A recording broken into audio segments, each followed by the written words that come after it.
Hey, good afternoon, everybody. It's your buddy Choppadog. We're going to put together a quick video for the Wednesday night main slate. I focused in the previous video that I did on kind of leading up to this point, a research process and whatnot, and I apologize. It was an awful slate. It was an ugly slate, and it really didn't do justice. Today is another slate that's a little bit harder to see by the numbers that I typically look at, so I figured what we would do is focus on part two of that, which is kind of once you have identified what you're doing, where do you go in Domination Station? Because we just rolled out a huge new upgrade today, and I want to show you something really, really cool, and I'll show you two ways to do it. If you like these types of videos, of course, if you like the process type videos, you go down into the comment section, click the link dfsarmy.com, consider becoming a member, opening up access to these sheets, use coupon code CHOP, C-H-O-P, trigger that 20% off discount that stays with you as long as you remain a member.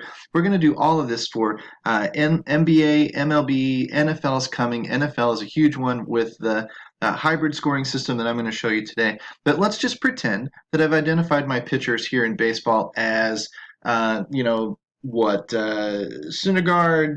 Bieber, and maybe Zach Gallen. Has been okay, a little bit rocky. And we're going to go probably with Thor in cash today.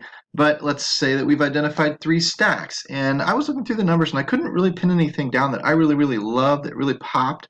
So what I do when that happens as my tiebreaker, and honestly sometimes my key, is I'll go here to CG's stacks and I'll take a look at this chart. This chart's been pretty good. Not all the time, but pretty good night in and night out. And it's got LA, Washington, New York, and Atlanta. To be honest with you, I was looking at New York, Minnesota, and LA, and Atlanta. So I'll probably stick with those four teams. New York, LA, Atlanta, Minnesota. And let's say that I wanted to randomize my stacks inside our domination station. I would go to the domination station. Of course, if you're a member, clear your cache before you take on the new update or it won't work for you. But I'm going into the main slate and I'm going to scroll down and I'm going to, sometimes I'll uncheck my pitchers and sometimes I'll check them all. I'll just click the pitchers tab here. Once it kicks out the pitchers, I'll uncheck them and then I'll check in the ones that I like. Call it Syndergaard, Bieber, and Gallen. We could throw Stripling in there too. We could throw in a whole bunch of these other guys that are maybe in play tonight. But I'm going to pick two or three typically, and I'm going to roll with those guys. That's just kind of how I do things. Corbin's in play, of course, too. But honestly, for $10,800 versus $10,000, I'd probably take the $800, $700 savings in these two pitchers and just roll that one out. I've got the value on the slate to be able to get to Corbin if I want to, so if you're dead set on him, by all means do it. And then I'll go back to the All tab.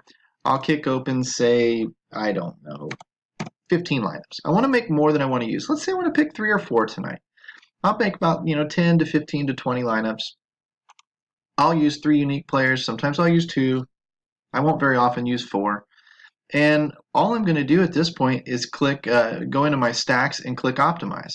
But before I do that, let me show you another way to go through picking on your players. Because we've got a couple of different scores here, but we can go by fantasy points only, DFS Army grades only, and hybrid score, which is actually a mathematical formula that blends the two together. It uses the fantasy projection points and it uses DFS Army grades together to blend together and create a whole new score, which sometimes puts us on whole different players. And I love the logic behind blending the grades because the grades on their own are good. You can go into Research Station and take the top 3 to 5 players across all positions, top 3 to 5 DFSA grades, and create a pretty good player pool that way with great matchup numbers across the board. You'll find some stacks in there. Last night there were a lot of Dodgers.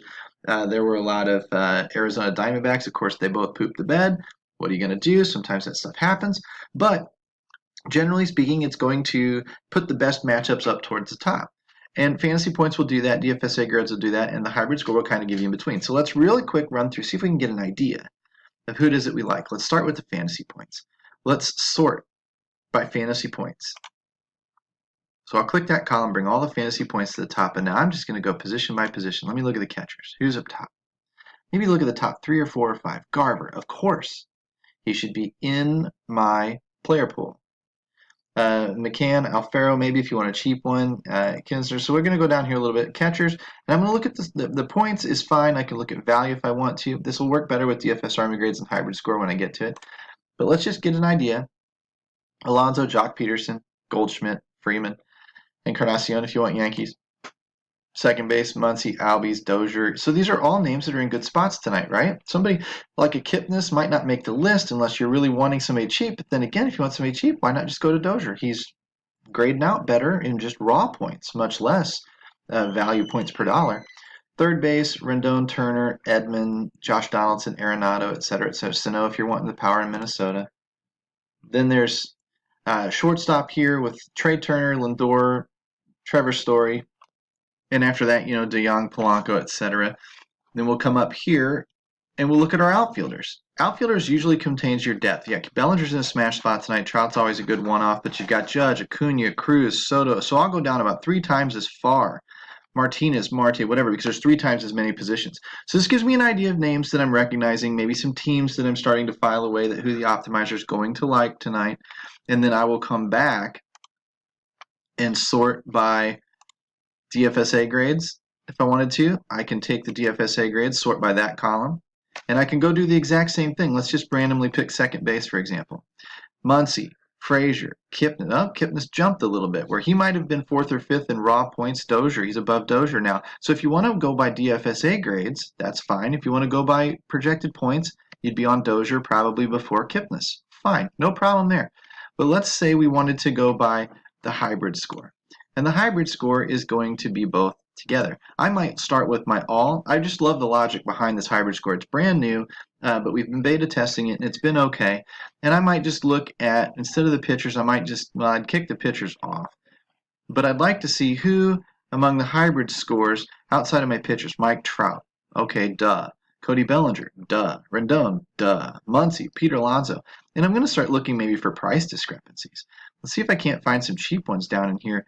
Okay, there's a couple 3,600. So Mitch Garver and Jock Peterson might be of more value to me than even a Bellinger or a Rendon type because I've got a little bit of money left to play with, and their scores are still in the upper 80s versus the lower 90s, and that's just not much of a difference. So I might take the savings there and take the value there. That's one way you can find value. But what I'm going to do is I'm going to end up making some lineups here with the hybrid score. It'll end up with a whole different set of players than the projected score. But if I use the hybrid score, make 15 lineups here. I don't mess with any of this stuff down here typically. And I'm going to say let's take randomized stacks. Randomized stacks for you that are members. You might run, say, a 4x3 or a 4x2 or whatever it is you want to run. And you're going to pick 3 or 4 offenses. Maybe you want to pick 10 offenses. I don't care. But if I was picking 3 or 4, I told you that I would take Atlanta. So let's put them in, say, at 30%. Let's put Minnesota in at 30. Let's put New York in at 30. And I've got 10 more to play with because I want this number to, oh, actually, I am a liar. I need this to go, say, 50, 50, 50, and 20. Why? This needs to add up to 200%. You need 100% for this side and 100% for this side. And now, theoretically, I'm going to have these guys mixed and matched stacks throughout my lineup. Now, sometimes it'll throw in different ones, especially with a 4x2. If I made it 4x4, that'd be one thing. If I make it 4x3, it'll be a little bit stronger towards these offenses. Just go ahead and click Optimize, take the pitcher that it wants me to take, and then it'll throw in all of those other players, and it'll mix and match through the way I want it to go. So I'll look at 10 lineups. This is just a way that I do things when I'm wanting to target a few offenses tonight. And that's what I mentioned in the previous video, is that I will pick my pitchers, and then I want to stack Minnesota tonight at least once. I want to stack New York at least once. I want to stack Atlanta at least once. So I'm going to build an Atlanta stack, I'm going to build a Minnesota stack, and I'm going to build a Yankees stack. And so once this lineup comes through, and we're using the browser. I should have been using the server side. If you click on that, it'll open up 2 different sides. The server side's faster. So this is just going to give me more to talk about for a little while, so I apologize. But what I'm going to try doing is I'm going to try looking for some of these others. Who is popping into most of my lineups? I can look for the pitcher's exposure. And I can see that Noah Syndergaard is going to be in most of what I do. Now, he may or may not be in all of what I do, but he's going to be in most of it. That's a tip, especially with projected ownership relatively high, that he's probably a good, safe cash game pitcher tonight. I'll look at Mitch Garver. Good. Hybrid score loves him at the catcher spot. Didi Gregorius, Nelson Cruz, Aaron Judge. It's going to get some of these stacks in there for me. I haven't touched any of the exposure stuff yet. We'll save that for a different video. And then I'm just going to scroll down some of these pictures. Oh, there's Gallen in the very, very lead one. So out of 15 lineups, Syndergaard's in 11. Gallen's probably in 3 or 4. Oh, there's Gallen. He's in the other 4. That's okay. If these are tournament type lineups, this is a Dodgers 1, 2, 3, 4, Minnesota 3, and then a Miami with Curtis Granderson. Maybe I like that. I'm going to scroll through here and see if I don't see something else. Minnesota, Minnesota, Minnesota, Minnesota. A couple of St. Louis guys, 3 St. Louis guys, which is odd because I didn't want them as part of my stack. But the computer decided that by score that I needed to be aware of that, and it threw Rendon in as a one-off. That's a pretty strong one-off, actually. He's the kind of guy that can lead you a slate. I don't typically punt my one-offs like up here with Granderson. Instead, I would put Granderson in a stack. Now, with Miami, it doesn't make a lot of sense a lot of times to do so. But with a Rendon, leaving him as a one-off is great because he can absolutely win you a slate all on his own. He doesn't need the correlation of the other guys in the lineup. It helps, but he doesn't need it. If he hits a couple of bombs himself tonight, or like Trey Turner did last night, hits with a cycle or something, he's going to have a big game. So I've got my other guys. Garver's got some bomb potential. Scope has a little bit, but to be honest with you, Scope typically needs a stack. He needs somebody on base in front of him, or he's just not going to do a ton of the damage on his own.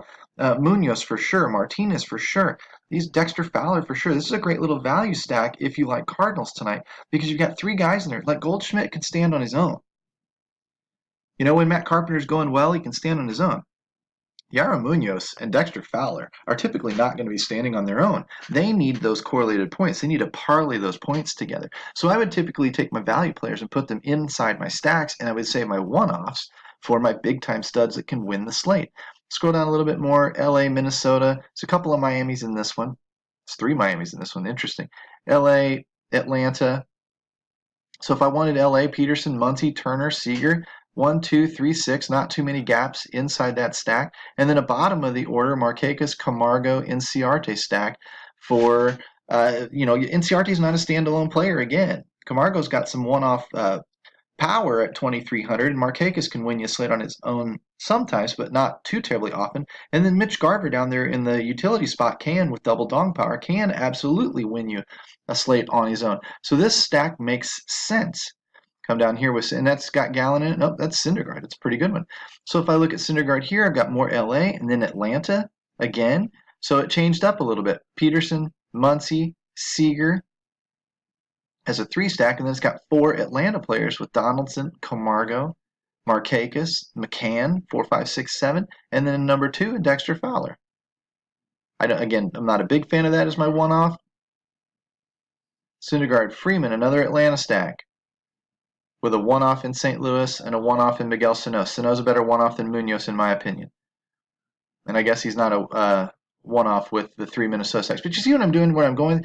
There's some Colorado and Minnesota, but typically you're going to see a ton of the offenses that I designated. Now, the other method that I can do is I can disable those stacks. I can go down here to controlled stacks. And let's say I want to let the domination station do most of my work for me.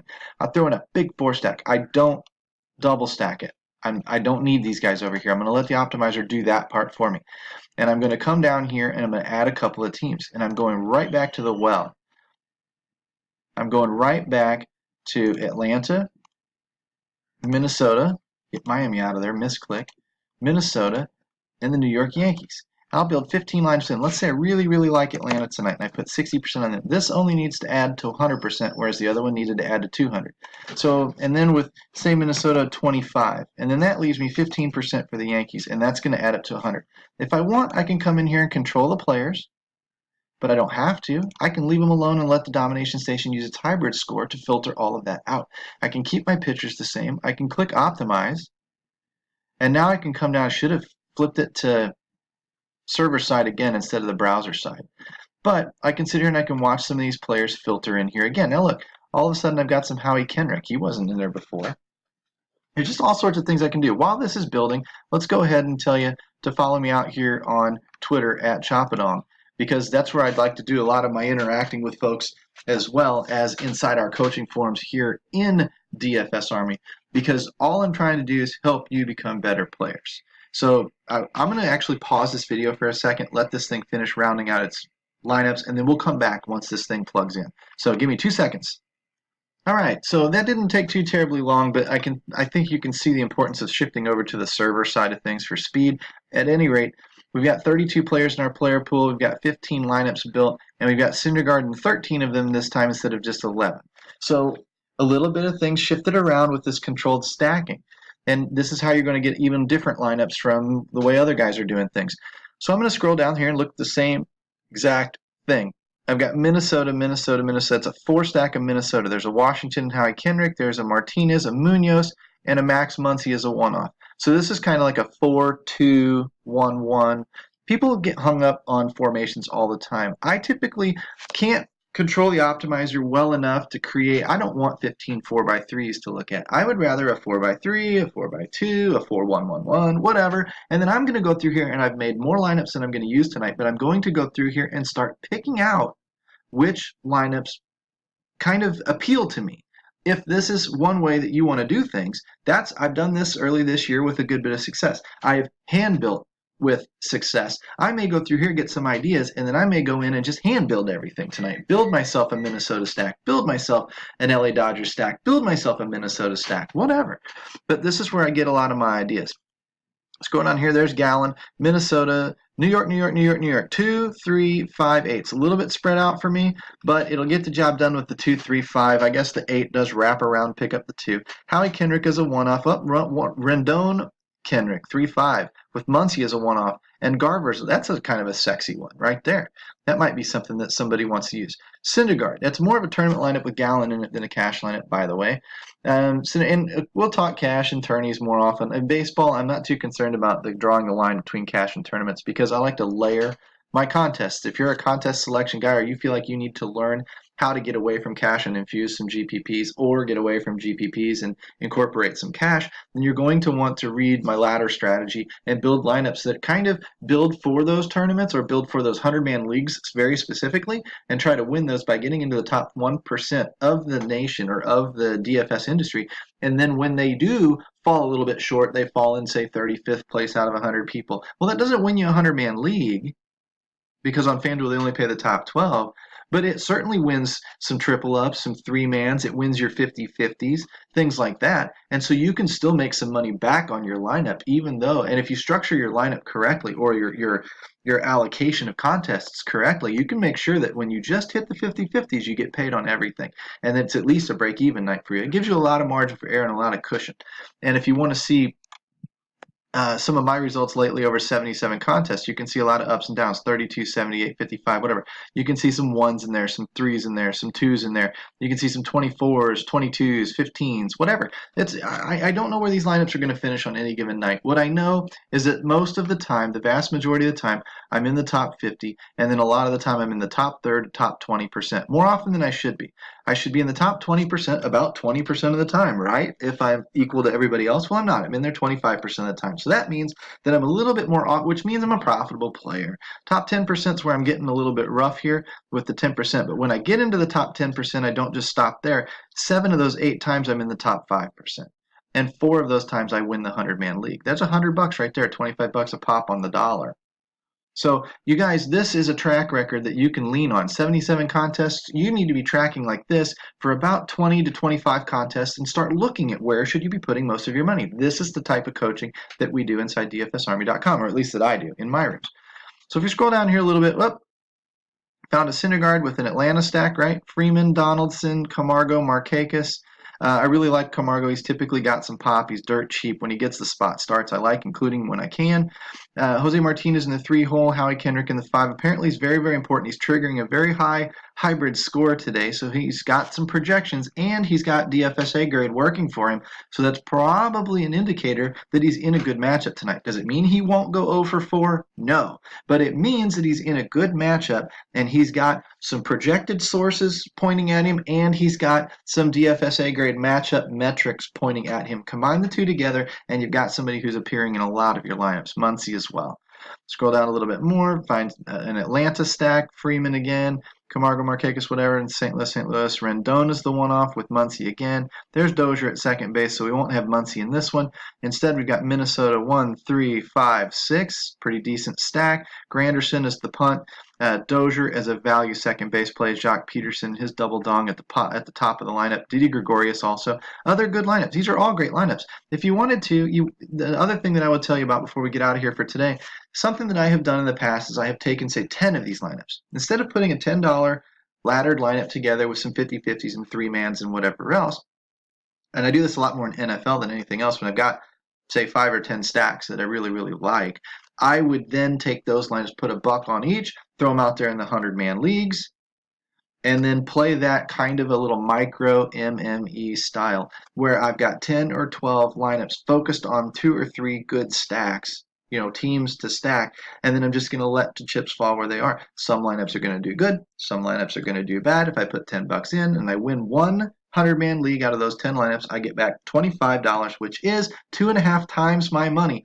But if anything else cashes along the way, it just increases my profit. And if I just get back, say, $6 out of that 10, I almost broke even, and I can live indefinitely off of losing $4 a day until I hit a hot streak where I win 2 or 3 or 4 of these things in a very, very short period of time. So those are kind of the tips that I'll leave you with. Hopefully you guys like this stuff. Please share me on social media, like and subscribe to the videos. Use the coupon code CHOP for 20% off when you sign up, and get in here for NFL, because a hybrid score is a very, very good thing. It's going to be a very, very important thing to building these lineups, and it's also going to be unique to DFSArmy.com. I'm not going to tell you how we build that lineup or how we build that formula, and I'm not going to tell you where we're coming up with those numbers, because after all, this proprietary information is what's going to keep you from duplicating everybody else out there in the darned industry that's taking the handouts and buying the, tipping the lineup seller or provider or whatever else and all that. Don't split your lineups. Keep first place for yourself, and I can show you how. Jump in here, DFSArmy.com. I'm your buddy Chopadong, and I will talk to you guys in a couple of days.